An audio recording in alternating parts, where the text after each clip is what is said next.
প্রিয় গাইস, আসসালামু আলাইকুম। আশা করি আপনারা কেমন আছেন। আশা করি ভালো আছেন। আমি আপনাদের জন্য ভালো আছি।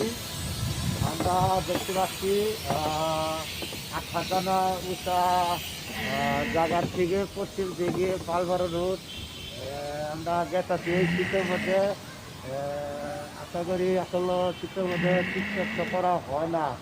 তারপরে আপনারা আসলে তো বেশি বেশি লাইভে শেয়ার করেন না, তাই আপনাদের কষ্টের জন্য আমরা একটু শীঘ্রই আপনাদের কাছে পৌঁছে দিবানিকা টিকটকে করার জন্য আসলে আমরা পাঠানোর জন্য চেষ্টা করতেছি। আসলে ঠান্ডা জিনিস আসলে কি করলে ছাড়ব। আসলে সকাল সকালে প্রতিদিন আপনারা গোসল দেবেন।